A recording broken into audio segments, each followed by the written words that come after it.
All right, picture this. You wake up, maybe it's 7 a.m., and your head is just buzzing with big plans for the day. Today, you're going to read that book. You're finally going to get that workout in, eat super clean, be a productivity powerhouse. Sound familiar? That classic daily optimism, isn't it? That fresh slate where, our intentions are absolutely golden. Exactly. But then, well, what happens? You check your phone, maybe. A quick scroll on social media kind of turns into 20 minutes. You reply to a few texts, and then suddenly you look up and it's like noon. Yeah. Gone. The mornings just vanish. And that familiar feeling of guilt, maybe feeling kind of stuck, it washes over you. You start to wonder, why can't I just stay consistent? It's such a universal struggle, that feeling of why can't I stick with this? And it's incredibly frustrating, right? When you know what you want to do, but the execution just kind of falls apart. Well, today in this deep dive, we're actually unpacking a book that offers a really powerful answer to that exact feeling. We're diving into Atomic Habits by James Clear. Great book. Yeah. And here's the core promise, really. Right. It doesn't ask you to change everything, It just asks you to start small. So our mission here is basically to show you how these tiny changes, well, they can lead to truly massive success. And what's fascinating right off the bat is how Clear immediately sort of reframes our whole approach. Yeah. He highlights this idea that improving just 1% every single day, it might seem incredibly trivial, almost negligible. Right, like barely noticeable. Exactly. But if you stick with that over the course of a year, it doesn't just add up, it actually compounds. You end up with something like a staggering 37 times improvement. 37 times, wow. Yeah. And this really challenges our inherent bias towards wanting those immediate dramatic results, doesn't it? It shows us the true power that's kind of hidden in those tiny, imperceptible steps. It's almost counterintuitive, though, isn't it? Because we're sort of wired to think big, to look for the sudden overhaul, the big bang change. But Clear's showing us how focusing on that tiny, almost invisible shift, that's where the real leverage is. I can imagine some listeners thinking, though, okay, 1% improvement, that sounds way too small to make a real difference. Yeah. How does he tackle that skepticism? Well, he argues that it's precisely because it's small that it's sustainable. See, trying to make a huge, like 100% change overnight, that's often just overwhelming. You burn out fast. You burn out fast, exactly. But a 1% change, that feels manageable. And those small, consistent steps are just so much easier to start and, crucially, to sustain. And that's where the real power of compounding kicks in. Okay, that makes sense. And that leads really directly to another crucial shift in perspective that Clear introduces, which is moving beyond just setting goals. Right. Like goals are about the results we want. I want to lose 10 pounds, or maybe I want to write a book. But systems are about the process. And that's such a critical distinction. It really addresses that feeling of being stuck we talked about, Yeah. Because if we're just fixated on the goal, I want to be consistent, we often miss the how. Right. And Clear points out something really interesting. Winners and losers, they often have the exact same goals. Huh. Think about it. Everyone in the race wants to win the championship, right? Or everyone wants to get healthy or be successful. The goal itself isn't the differentiator. So the goal might be shared, but it's the system, that day in, day out process that truly makes the difference. It's like stop fixating only on the destination, maybe, and start building the highway to get there. Exactly. Build the highway. I like that. And Clear guides us to focus on building these robust systems that actually support the identity we want to have. Ah, okay. So this is where that identity-based habits idea comes in.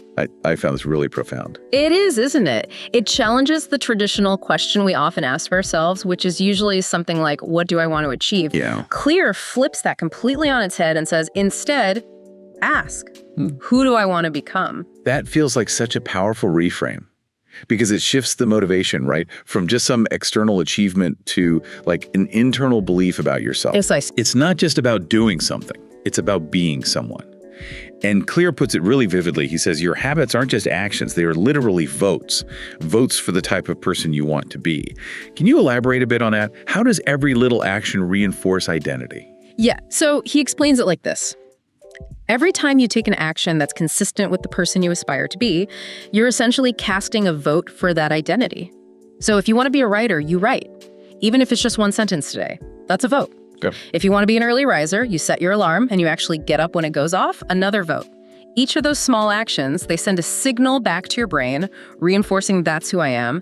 And over time, those votes accumulate, and your self-perception literally starts to shift. Wow. So, okay, how do we actually do this? How do we build these identity reinforcing habits? Clear breaks down the fundamental engine of behavior change into what he calls the habit loop. The habit loop, yeah.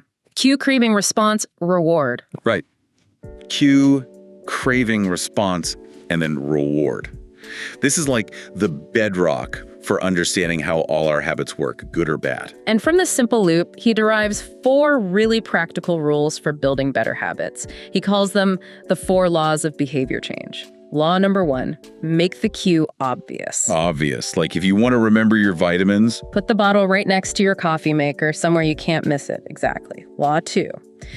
Make the craving attractive. You need to genuinely want to do the habit, not just feel obligated. Maybe pair it with something you already enjoy, Okay, attractive, got it. What's third? Third, make the response easy. This is about reducing friction in the action itself. Make it simple to do. Easy.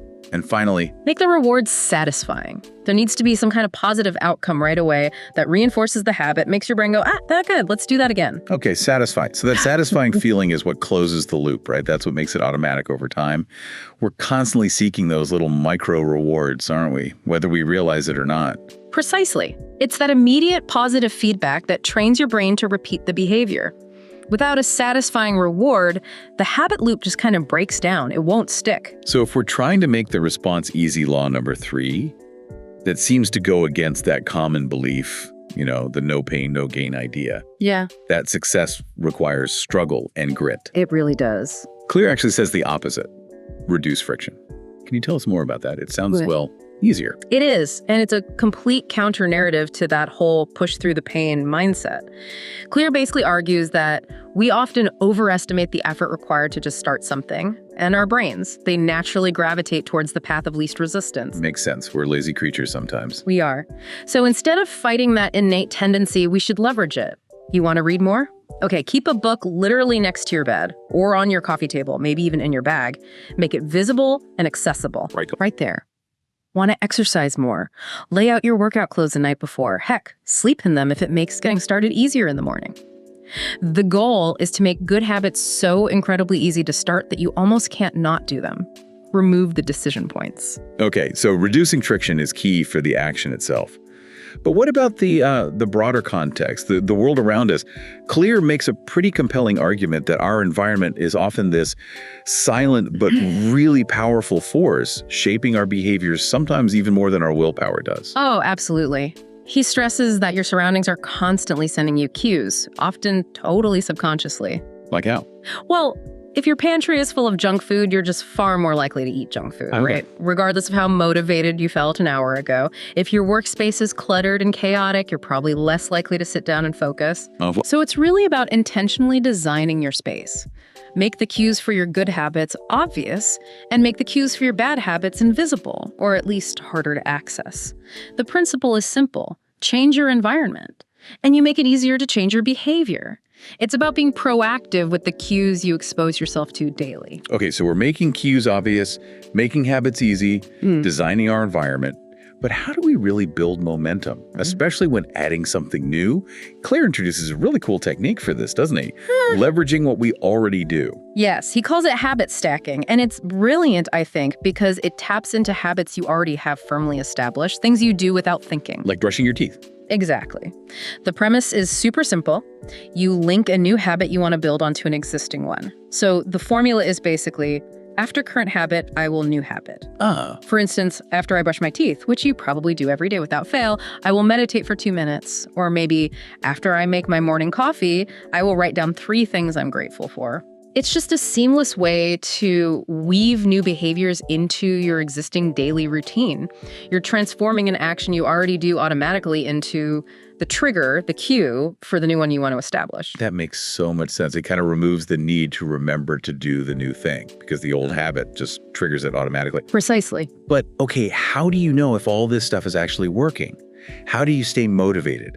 This is where tracking comes in, right? Yeah.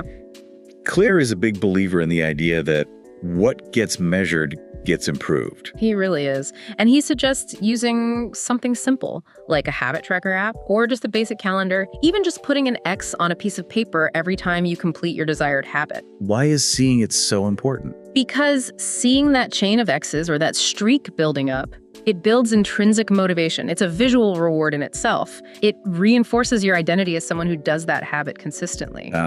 Back to identity. Exactly. And critically, if you do miss a day, it becomes immediately visible. It's not just some vague feeling of, oh, I wasn't consistent this week. It's a clear data point, a broken chain that you can address right away. Yeah. It makes the slip up real and fixable. Right. But let's be real for a second. Life happens. We're human.